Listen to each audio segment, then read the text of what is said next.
결혼하고 나서 단 몇 달 만에 이 모든 일이 일어나고 또 직접 겪었다는 게 믿어지지가 않네요. 저는 남편과 옛날부터 원래 알던 사이였어요. 고등학교 동창인데 당시에는 같은 반 2년 연속이었다는 것 외엔 특별히 친하지 않았어요. 그런데 대학 졸업하고 동창회에서 만나 번호를 주고받은 다음부터 연락을 이어갔습니다.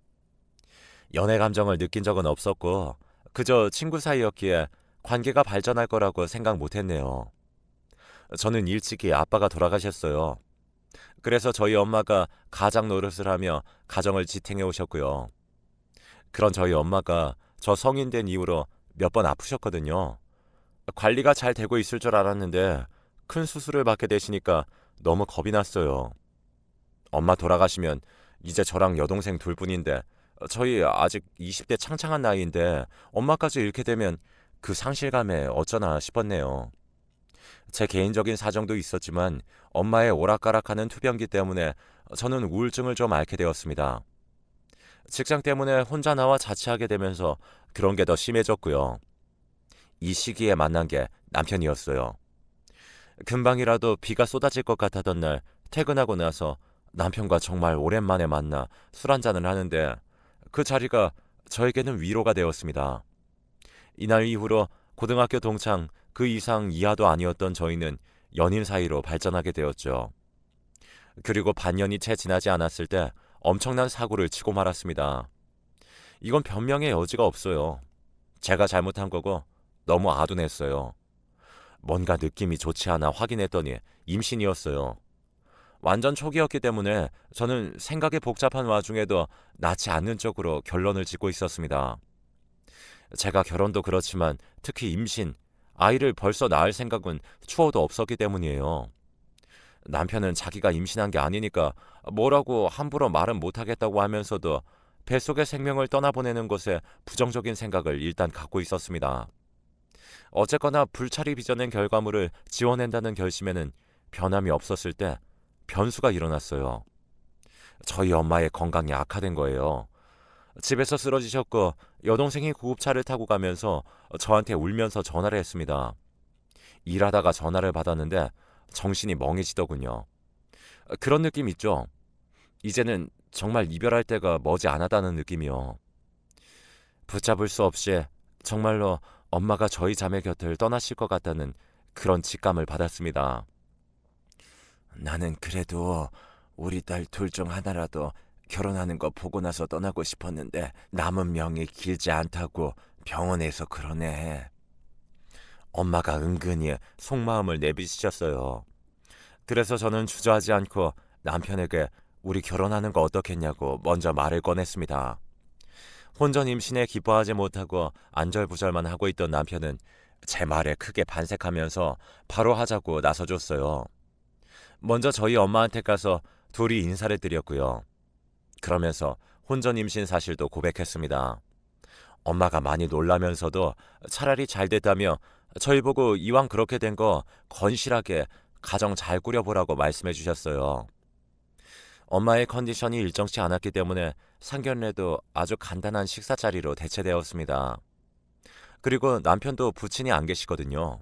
시모도 사별한 그 아픔을 잘 알기에 더욱 공감이 갔던 것 같습니다. 앞으로 제가 뒷바라지 잘하면서 시어머니 노릇에 힘쓸게요. 그렇게 상견례 자리에서 내비친 시모의 진심에 저도 감동받았던 것이었죠. 남편은 위로 나이 차이 꽤 나는 형이 하나 있습니다. 먼저 결혼했고 애가 벌써 둘이에요. 이 아주버님을 포함한 이 집안 사람들이 함께 회사를 운영하고 있어요. 물건을 포장하는 공장 정도라고 보면 되는 것이고요. 규모가 굉장히 작지만 거래처들이 탄탄하기에 공급 면에서 활발하고 수익이 잘 나는 회사입니다. 남편의 직장이 저보다 별로지만 제가 그걸 크게 신경 안 썼던 이유, 그리고 남편이 그런 직장을 다니면서도 아쉬워하거나 조급해하지 않은 이유가 그것이었죠. 여차하면 자기 가족 회사에 들어가서 일하면 되는 거니까요. 가족끼리 일하는 거 불편할까봐 다른 회사에 취업했지만 믿는 구석으로 남겨둔 겁니다. 시댁에는 원래 아주버님네도 같이 살았는데 공부하는 것 때문에 분가를 했어요. 결정은 미리 났는데 이사 나가신 것은 저희가 결혼하기 바로 직전이었습니다. 자연스레 시댁의 방들이 남는다는 얘기가 나왔는데 시모는 은근히 저희가 들어와서 살길 바라더군요. 빠른 시일 안에 집 구하기도 까다로웠고 급한 대로 월세로 들어가자니 그것도 아까웠고 그래서 천천히 매물도 볼 겸 시댁에 들어가 지내기로 했어요. 그럼 어머니 잠깐 지내다가 집 구하는 대로 나갈게요. 아니에요. 꼭 그럴 것도 없다. 애 낳고 몸 풀릴 때까지 있으면 더 좋지. 집이 넓긴 해도 오래된 단독주택이라 아파트와 신축 빌라에서만 살았던 저에게는 약간 낯선 주거 환경이었거든요. 게다가 초장부터 시모와 시댁 생활이라니 일단 마음가짐부터 잡는 게 어려웠고요. 그래서 얼마만큼만 살다가 나가겠다고 미리 밑밥을 깔아놓으려고 했는데 시모가 저희한테 대놓고 오래 살았으면 좋겠다고 하는 겁니다. 그 이전까진 상상도 못한 시모의 놀라운 면에 대해서 저는 서서히 알게 되었는데요. 진짜 이런 쪽으로 생각도 못했던지라 너무 당황했어요. 시모가 미신 타령을 오지게 하는 거예요. 전 처음에 그냥 연세에 비해 옛날 풍습 같은 것에 관심이 많은 분인가 보다 이 정도로만 생각을 했어요. 그런데 사사건건 그런 걸 입에 달고 사는 것에 점점 놀라게 돼서 남편한테 물어봤더니 미신을 좋아한다기보단 이건 좀 경우가 다른데 사실 우리 엄마가 옛날에 엄마 어렸을 적에 신내림 받을 뻔했다고 하더라. 여차하면 무당이 될 뻔했다고 그랬어. 왜 이런 무서운 얘기를 하는 겁니까? 가만 보니까 남편이 전부터 지갑 안에 무슨 부적 같은 걸 접어서 넣어 다니는 걸 몇 번 보긴 했었어요. 얇은 비닐 같은 데다가 부적 접은 걸 넣어서 지갑 구석에 아주 고이고이 구겨 넣은 것이었죠. 제가 호기심에 이게 뭐냐면서 만지면 정색하면서 다시 넣어놓으라고 했거든요. 그런데 이런 것들이 시댁 시모와 연관이 있었을 줄이야. 전혀 예상 못한 부분이라서 당황스럽고 살짝 소름 끼쳤어요. 딱 보면은 몸의 기운이 어지러이 돌아다니는 게 들어오는구나.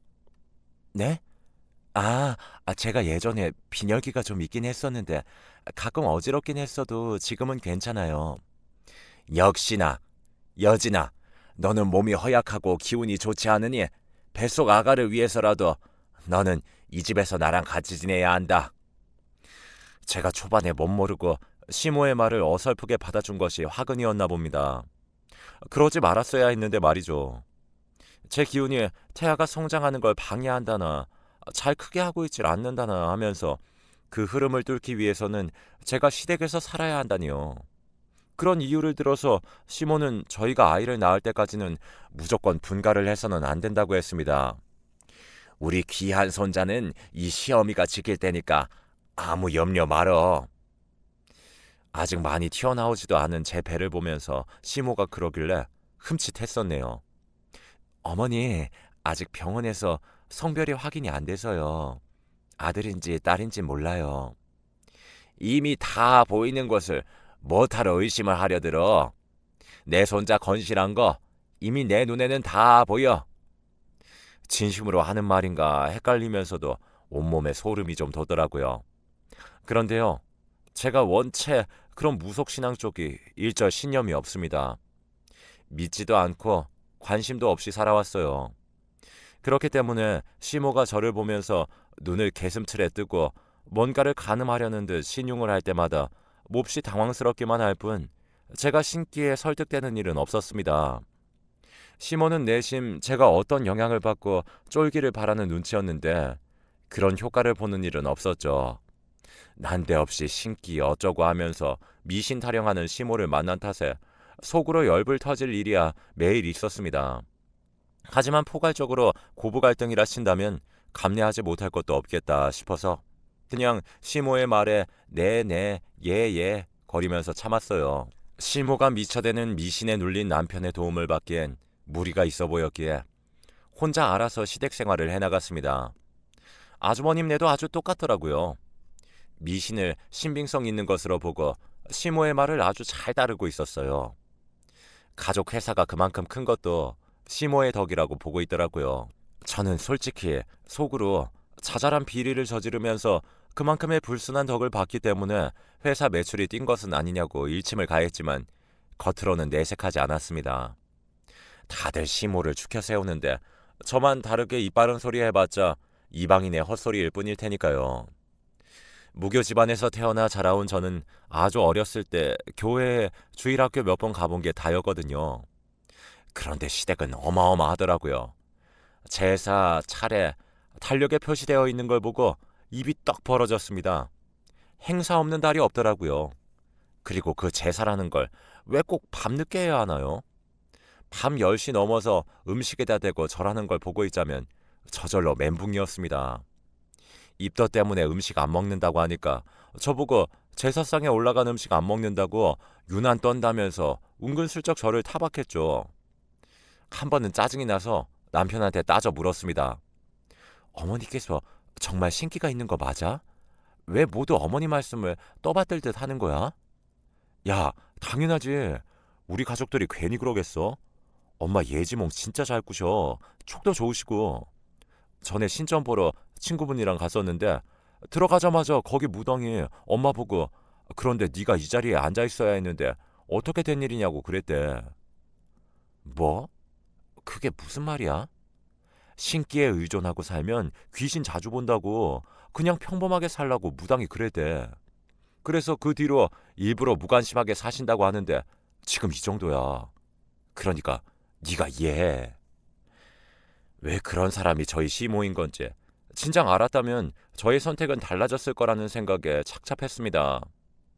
제가 괴상한 이면을 지닌 시모와 한 집에 살게 되면서 신혼생활을 고군분투하는 동안 저희 엄마는 상태가 그래도 평탄한 정도였는데요. 나빠지는 건 한순간이었나 봐요. 그 전날에도 엄마를 보고 왔었는데 그리고 당일 아침에도 엄마랑 통화를 했었는데 점심 먹고 가볍게 뒷산 산책을 다녀오자마자 여동생의 전화를 받았어요. 엄마가 먼 길을 떠나다는 거예요. 알겠다고 너무 울지 말고 금방 갈 테니까 잘하고 있으라고 그렇게 여동생을 달래놓고 전화를 끊었어요. 그러고 나니까 현실 감각이라는 게 사라져 있었죠. 도저히 뭐부터 해야 할지 그걸 몰라서 멍하게 있었어요. 옷 갈아입고 짐 챙겨야겠다 싶어서 움직이다가 갑자기 눈물이 흐르고 다리가 풀려 주저앉았습니다. 베란다에 나가 있던 시모가 저를 보고 놀라서 달려왔고요. 어머니, 저희 엄마 좀 전에 가셨대요.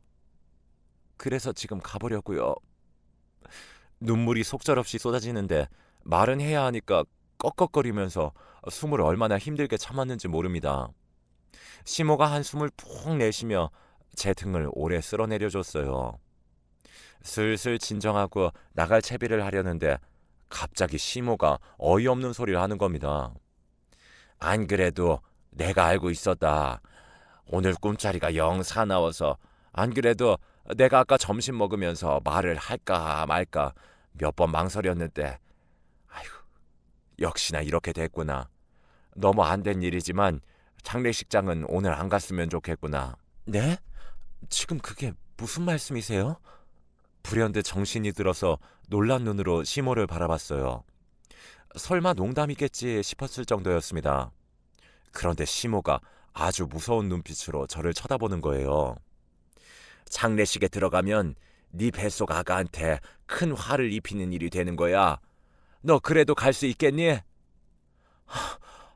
그 무슨 근거 없는 말씀이세요.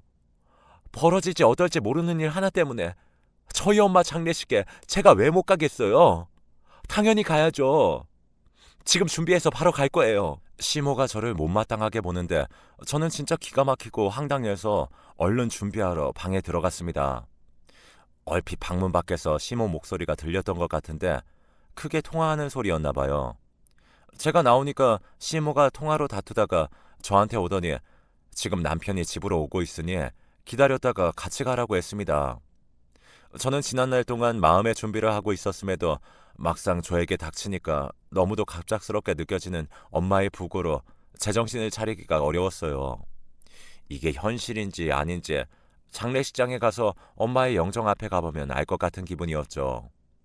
울고 났더니 벌써 머리도 아프고 해서 혼자 택시 타고 출발하고 싶었는데 주말 한가할 때 가족 회사 둘러보러 간다고 나갔던 남편이 시모 연락에 급히 오고 있다고 하니까 그럼 기다리겠다고 했습니다. 너 혼자 온 걸 보면 사돈께서 얼마나 쓸쓸하시겠니? 결혼한 사이를 달고 가야 사돈께서도 흐뭇하게 보실 거다. 시모가 또 헛소리를 했지만 그럴듯하게 저를 설득하니까 그냥 알겠다고 했어요. 남편이 오는 시간에 혹시 지체되면 제가 혼자 가버렸을지도 모를 일이었는데 그래도 남편이 꽤나 금방 왔습니다. 많이 놀라겠다. 괜찮아? 미안해. 내가 미안해. 남편이 대뜸 저를 와라 끌어안더라고요. 뭐가 미안하다는 건지 모르겠지만 저를 위로하는 게 분명한 것 같아서 저도 다시 눈물이 났어요. 지금 생각하면 제가 아주 등신 같았죠. 남편 옷을 미리 챙겨 꺼내놨기 때문에 얼른 갈아입으라고 말했습니다.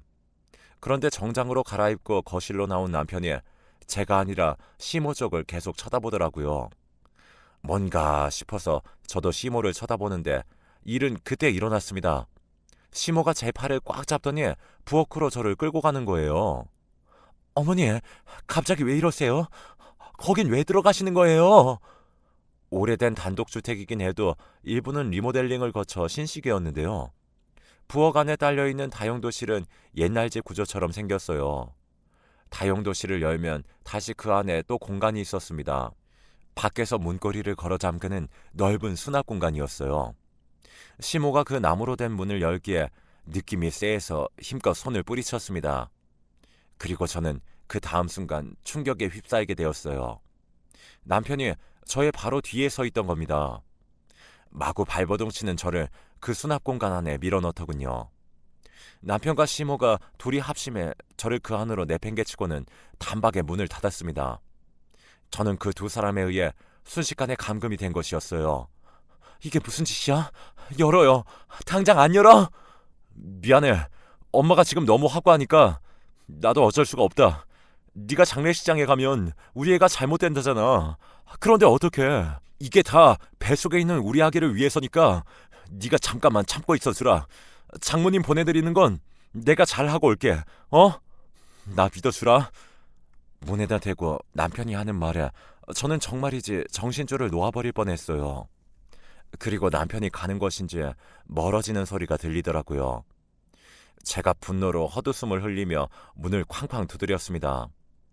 그러나 그 문이 열리는 일은 없었어요. 나중에 나와서 안 것이지만 시모는 그 문 앞에 무거운 식탁 의자를 끌어와서 갖다 놨더라고요. 무게 때문에라도 더 열지 못하도록 말이죠. 너무너무 분하고 억울하고 화딱지가 나서 계속 소리를 질렀습니다. 뭐 하는 짓이냐고요? 나 우리 엄마 장례식 갈 거니까 지금 빨리 열어요, 당장!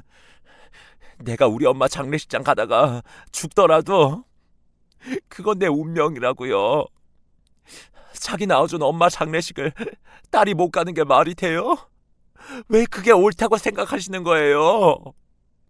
이게 다 너를 살리려고 하는 거야. 넌 이해할 수 없겠지. 깊은 뜻까지 이해하라고 하지 않을 테니까 그냥 따르면 돼. 시모의 작은 목소리를 들으며 진정하기 위해 애썼습니다. 다용도실에 긴 통창이 연결된 탓에 제가 갇힌 좁은 공간 안에도 창문은 있었지만 빛이 들어오고 밖을 볼 수만 있을 뿐 그걸 열 수는 없었어요. 통유리였으니까요. 그 두꺼운 것을 깰 수도 없었죠. 제가 나갈 수 있는 방법은 밖에서 열어주는 것뿐이었고 지금 이러고 있는 동안에도 시간은 계속 흐르고 있었으니 저는 시모를 설득하기로 마음을 먹었습니다. 어머니, 제 말 좀 들어보세요. 경사는 안 챙겨도 조사는 챙긴다고 하잖아요. 네? 이게 사회 통념이 있고요. 기본 예인 겁니다. 하나뿐인 저희 엄마, 저희 친엄마 장례식이에요. 엄마가 돌아가셨다고요. 제가 못 가는 것은 상식적으로 말이 안 되는 상황이에요.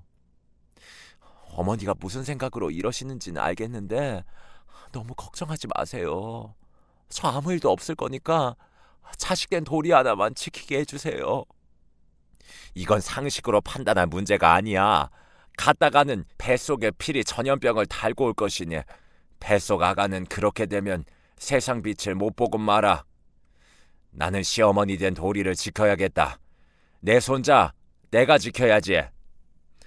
저는 그 좁은 공간에 바닥에 준저앉으며 절망에 빠져들었습니다.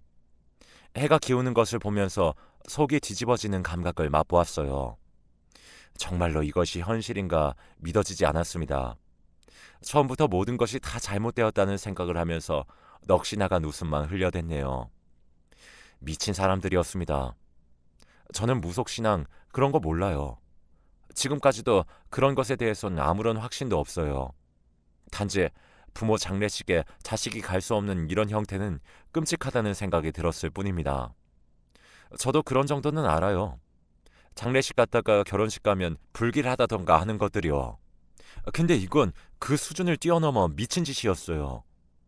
배가 아프다고, 태아가 잘못되고 있는 것 같다고 연기까지 해보았지만 시모는 꿈쩍도 하지 않았습니다. 사돈께서 길을 잘 떠나실 수 있도록 내가 노자돈 넉넉하게 챙겨드릴 테니 걱정하지 말아라.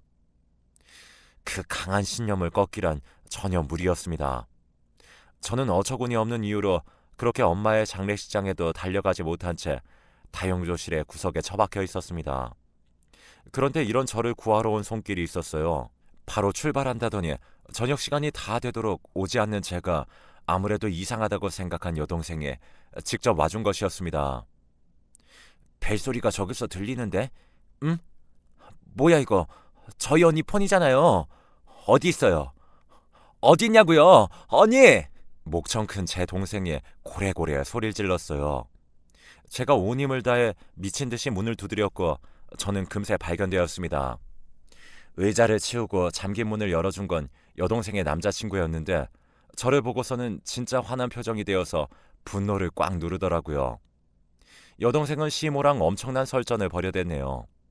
장례식장에서 제가 몸이 안 좋아 못 간다고 저희 남편이 그랬다는데 그걸 듣고 동생이 생각하기에는 암만 해도 의심스러웠대요. 거기다가 저희 외숙모께서 저희 시댁 미신 믿는 집이라고 하지 않았냐고 하시는 말씀을 듣고 동생이 촉이 온 겁니다. 제가 몸이 아프다고 해도 갑자기 연락까지 안 되는 건 너무 수상하다고 결론 내리고 남자친구와 출동한 것이었어요. 미친 거 아니에요? 분노에 넘친 여동생이 시모에게 거의 들이받을 듯 난리치며 따지는 바람에 오히려 제가 말려야 했습니다. 저는 화가 치밀어 오르는 것과 동시에 지쳐있기도 했고 장례식장에 무사히 가고 싶은 마음이 더 컸어요. 시모가 끝까지 뻔뻔하게 저보고 장례식장 가면 안 된다고, 가면 모든 걸 다 그르치게 된다면서 협박적으로 말했습니다. 신발 신고 나가려는 저를 잡아 끌려고 해서 동생의 남자친구가 막아주었어요. 그렇게 저는 드디어 엄마의 장례식장으로 향했습니다. 가는 길에 여동생이 어마어마한 쌍욕을 배경소리로 깔았네요. 장례식장으로 들어가니 아주 조용했습니다. 저는 불효녀가 된 심정으로 조용히 들어가 엄마에게 인사를 했어요. 환하게 웃고 있는 엄마의 영정사진을 보자마자 눈물이 확 쏟아져서 감정을 주체할 수 없었습니다.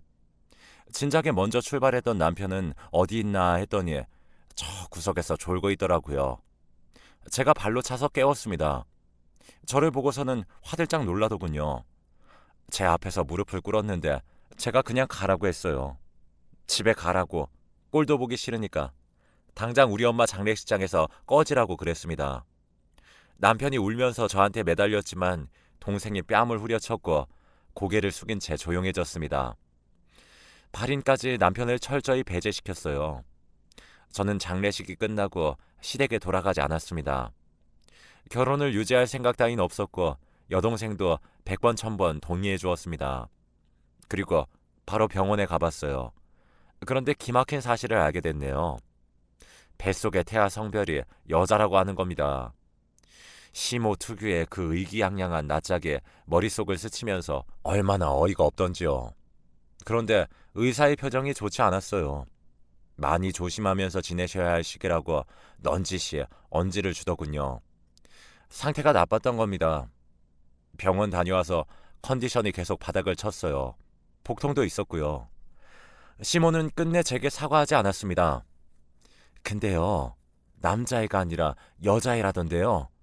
병원에서 정확히 확인했어요. 그게 운명이 바뀌었나 보구나. 그 기운이 흐름이라는 것이 그렇게 되어서. 그렇게 손자가 맞다고 주장하더니만 밝혀진 사실에 당황해서 횡설수설하는 것이 다였죠. 남편에게는 갈라서자고 먼저 말했습니다. 당연한 순서였다고 생각해요. 지금 진심이야? 아니, 무섭게 왜 이래? 응, 진심이야. 나 너네 집안하고 더 이상 엮이고 싶지 않아. 여기서 끝내. 다음 주에 병원 가보면 결판 나겠지만 제 몸이기 때문에 직감적으로 알고 있었습니다. 어차피 뱃속의 작은 태아를 무사히 출산하기는 어려울 것이란 사실을요. 그래도 시모가 이거 하나는 맞췄네요. 장례식장에 가면 아이가 안 태어날 거라는 거 말이에요. 그놈의 가족회사, 남편의 믿을 구석, 그거 제가 나락으로 보낼 예정입니다. 분량 내놓고 은폐한 채 서류 조작해서 납품하기를 수차례, 그거 제가 다 알고 있거든요. 이 회사가 규모에 비해 거래처가 훨씬 큰 곳이라서 이런 건수가 있다면 더 이상 이딴 거가 계약을 유지할 이유가 하등 없어요. 가지고 있는 증거 미약하게 보이지 않도록 머리 잘 써서 현명하게 결과 낼 거예요. 제 스스로 꼬아버린 팔자 제가 알아서 펴야죠. 다신 누군가의 며느리, 아내 따위는 하고 싶지 않아요. 사랑하는 여동생의 언니이자 집안의 가장으로서 살아가고 싶어요.